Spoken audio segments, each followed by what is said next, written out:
একদিকে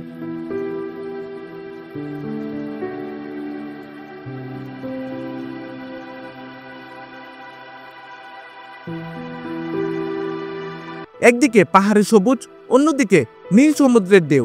চট্টগ্রামের বাঁশখালীতে এই দুই সৌন্দর্য মিলিয়ে সৃষ্টি করেছে প্রকৃতির এক নৈসর্গিক সৌন্দর্য, যা অনেকেই চিনে থাকে বাংলার মিনি কাশ্মীর বা বাঁশখালীর সমুদ্র সৈকত নামে। এখানে আছে প্রকৃতির নির্জন শান্তি, আবার আছে বাংলাদেশের দ্বিতীয় বৃহত্তম সমুদ্র সৈকত।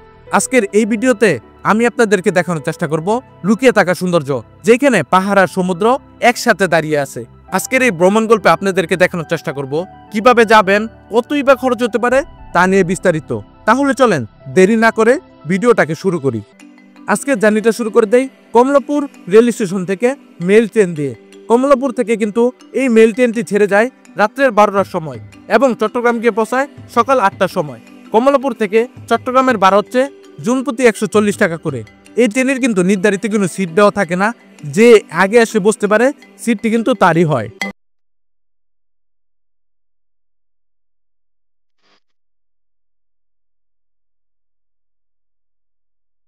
আমরা কিন্তু এখন আছি চট্টগ্রাম রেলওয়ে স্টেশনে। সারা রাত ট্রেন জার্নি করে অবশেষে আমরা এসে পৌঁছে গেলাম চট্টগ্রাম রেল স্টেশনে। এইখানে আসার কথা কিন্তু ছিল 7টা থেকে 7:30টার ভিতরে। আমাদের এই ট্রেনটা কিন্তু লেট করে আমাদেরকে এনে নামায় 9:30টার সময়। তো এখন কিন্তু দেরি না করে আমরা চলে যাব সিএনজি স্ট্যান্ডে, ওইখান থেকে আবার চলে যেতে হবে নতুন ব্রিজে। তাহলে চলেন কথা না বাড়ায়া এখন ওইদিকে যাওয়া যাক।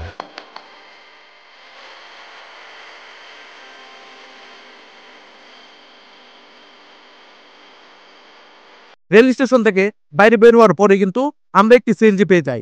আমাদের কিন্তু আর কষ্ট করে হেঁটে সিএনজি স্ট্যান্ডে যাইতে হয় নাই, না হলে কিন্তু 10 মিনিটের মতন হেঁটে সিএনজি স্ট্যান্ডে যেতে হতো। আর এখান থেকে কিন্তু জনপ্রতি 15 টাকা করে নতুন ব্রিজের ভাড়া।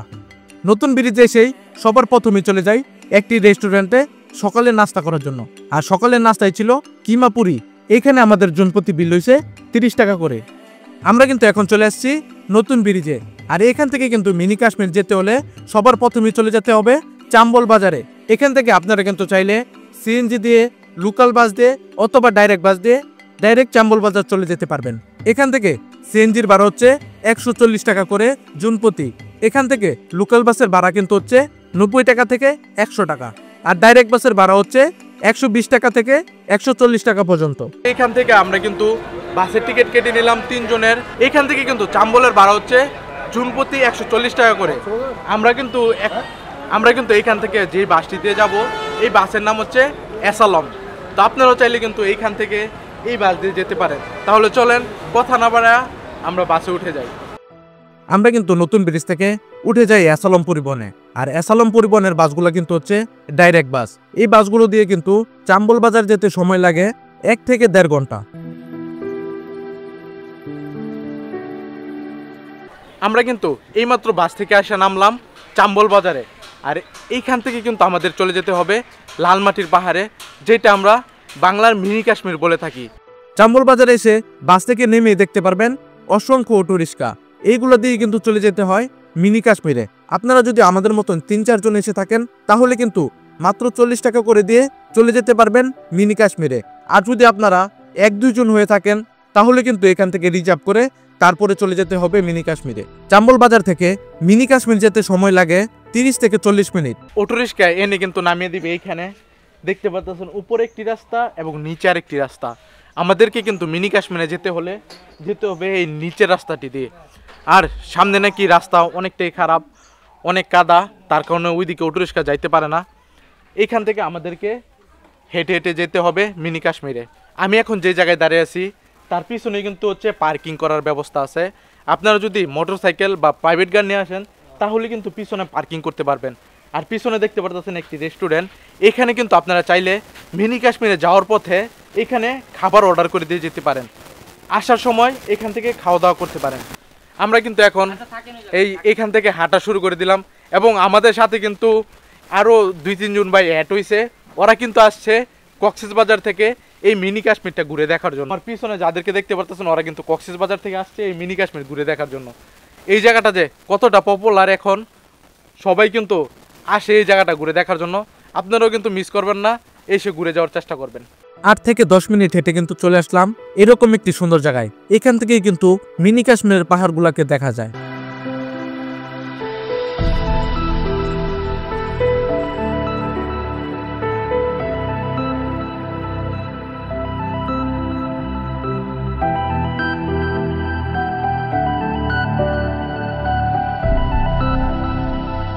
এই তো কোটি টাকার ভিউ, এইটা কিন্তু এইখানে না আসলে দেখতেই পারবেন না। এখানে আসলে কিন্তু চোখে পড়বে অসংখ্য কৃষি জমি।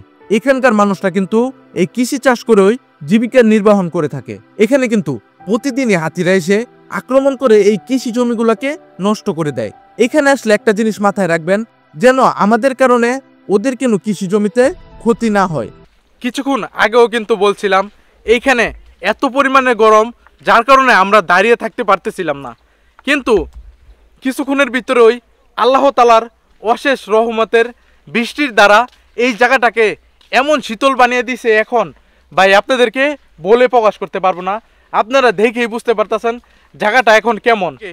যেখানে এনে অটো থেকে নামাবে ওইখান থেকে কিন্তু মেইন মিনি কাশ্মীরে হাইটে আসতে সময় লাগে 15 থেকে 20 মিনিট। এখানে আসার পরে যে সময় দেখতে পারবেন এই যে মিনি কাশ্মীরের পাহাড়গুলা, তাহলে কিন্তু সারা রাত্রের সারা দিনের ক্লান্তি কিন্তু মিনিশেই ভুলে যাবেন।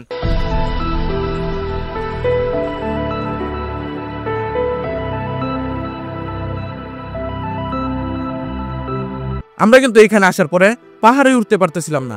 আর পাহাড়ে উঠতে না পারার কারণ হচ্ছে আমরা কিন্তু এখানে আসার সময় অনেক বৃষ্টি হয়, আর এই বৃষ্টি হওয়ার কারণে কিন্তু এই পাহাড়ের উপরে উঠার রাস্তাটা কিন্তু নষ্ট হয়ে যায়। তারপরে কিন্তু এই পাহাড়ের উপরে উঠার সময় একটি দোকান দেখতে পারবেন, ওই দোকানের মামা এসে আমাদেরকে নতুন করে রাস্তা কেটে দেয়, যাতে আমরা কষ্ট না করে উপরে উঠতে পারি। উপরে উঠবেন, উঠার সময় দেখতে পারবেন এই মামার দোকান।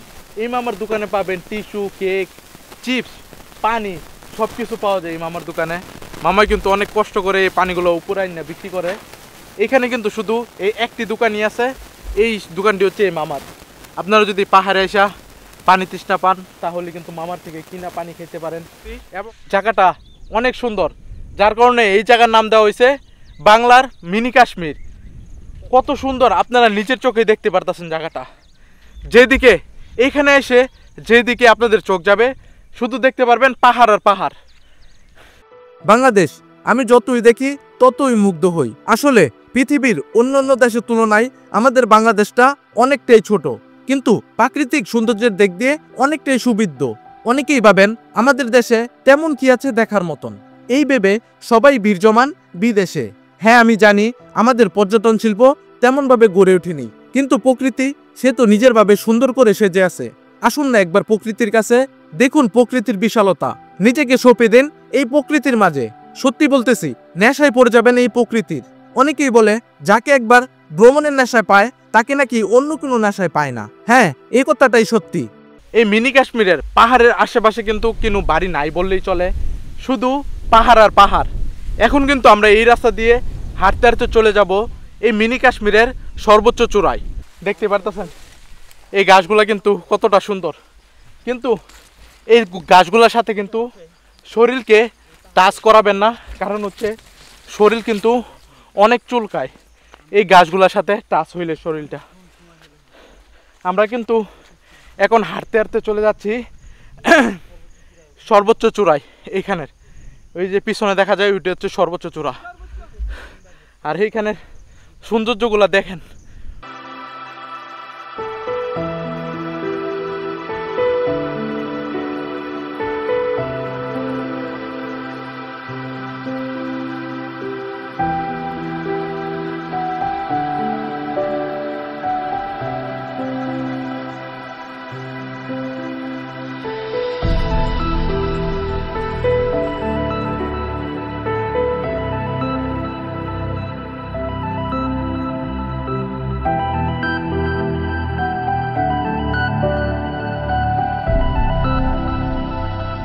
আমরা কিন্তু অবশেষে অনেকক্ষণ যাবৎ কষ্ট করে উঠে পড়লাম এই মিনি কাশ্মীরের সর্বোচ্চ চূড়ায়।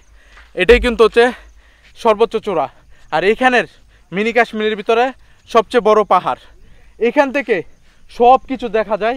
আরেকটা কথা বলতে চাই ভাই, এখানে যদি আসেন তাহলে একটু চোখ কান খোলা রেখে ঘোরার চেষ্টা করবেন, কেননা এইখানে যে কোনো মুহূর্তে হাতি এসে আক্রমণ করতে পারে।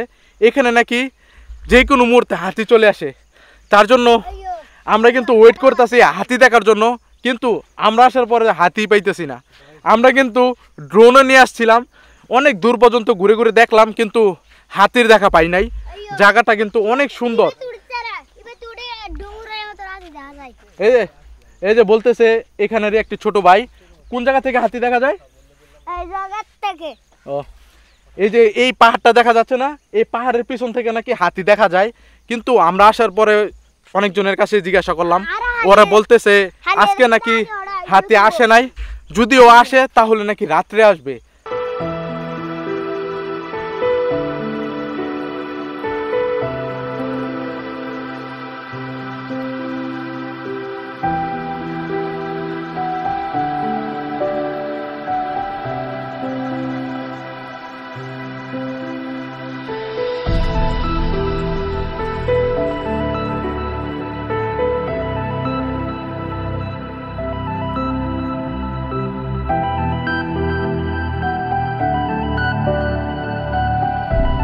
এখানে কিন্তু অনেকক্ষণ যাবত বসে উপভোগ করলাম প্রকৃতির অপরূপ সৌন্দর্য। এখন কিন্তু এখান থেকে চলে যাব বাংলাদেশের দ্বিতীয় বৃহত্তম সমুদ্র সৈকতে। তার জন্য কিন্তু এখান থেকে হেঁটে চলে যেতে হবে, যেখানে এসে কিন্তু আমরা অটোরিক্সা থেকে নামছি। এখান থেকে আমরা এখন এই অটোরিক্সা দিয়ে চলে যাব শিকদারের দোকানে, আর এখান থেকে জনপ্রতি ভাড়া হচ্ছে 30 টাকা করে। আমরা কিন্তু অটোরিক্সা দিয়ে চলে আসছি শিকদারের দোকানের সামনে। কিন্তু আমরা এখান থেকে একটি সিএনজি রিজার্ভ করে চলে যাব সমুদ্র সৈকতে।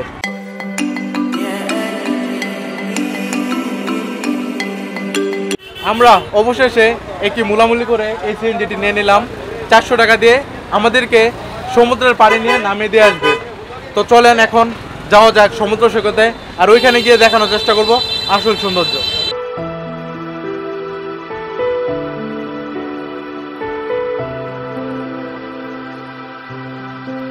আমরা কিন্তু এখন চলে আসছি বাঁশখালীতে, আর এটাই হচ্ছে বাঁশখালী সমুদ্র সৈকত। দেখতেই পারতেছেন এই সমুদ্র সৈকতটা কত সুন্দর। এই সৌন্দর্য উপভোগ করতে হলে কিন্তু আপনারও চলে আসতে হবে এইখানে। দেখতেই পারতেছেন বাঁশখালী সমুদ্র সৈকত চট্টগ্রাম শহর থেকে প্রায় 40 থেকে 45 কিলোমিটার দক্ষিণে অবস্থিত। এই সমুদ্র সৈকতটি কক্সবাজারের পর বাংলাদেশের দ্বিতীয় বৃহত্তম সমুদ্র সৈকত, যা প্রায় 34 থেকে 37 কিলোমিটার বিস্তৃত। এখানে ভিড় কম, তাই যারা শান্তির আশ্রয় খুঁজতেছেন তাদের জন্য সবচেয়ে সুন্দর একটি জায়গা। কক্সবাজারের মতন ভিড় না থাকায় প্রকৃতির অপরূপ সৌন্দর্য উপভোগ করতে পারবেন। আসলে কিন্তু এই বাঁশখালী সমুদ্র সৈকতটা অনেক সুন্দর। এইখানে আসলে কিন্তু দেখতে পারবেন এখানে রয়েছে অসংখ্য পর্যটক, যারা এখানের সৌন্দর্য উপভোগ করতেছে এবং কিছু মানুষ গোসলও করতেছে। এইখানে রয়েছে 2-3টা ভিউ পয়েন্ট, একটা হচ্ছে পিছনে, আরেকটা হচ্ছে সামনে। এই ভিউ পয়েন্টগুলোতে অসংখ্য পর্যটক দাঁড়িয়ে এই সমুদ্রের সৌন্দর্য উপভোগ করতেছে। এখানের জাউ বাগানটা কিন্তু আসলেই অনেক সুন্দর, কেননা এই জাউ বাগানটা অনেকটা বড় এরিয়া নিয়ে, এইখান থেকে একদম ওই মাথা পর্যন্ত বিস্তৃত এই জাউ বাগান অনেক সুন্দর।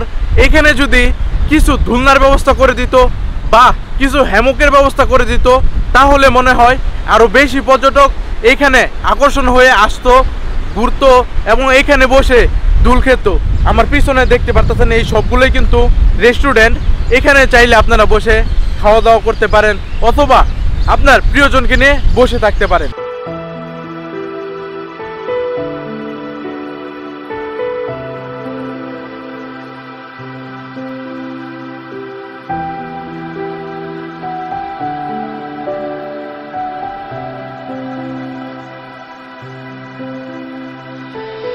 আজকের এই ভিডিওতে আপনাদেরকে দেখানোর চেষ্টা করছি মিনি কাশ্মীর বাঁশখালী সমুদ্র সৈকত। তার সাথে দেখানোর চেষ্টা করছি কিভাবে আসবেন, কোথায় খাবেন, কতই বা খরচ হতে পারে।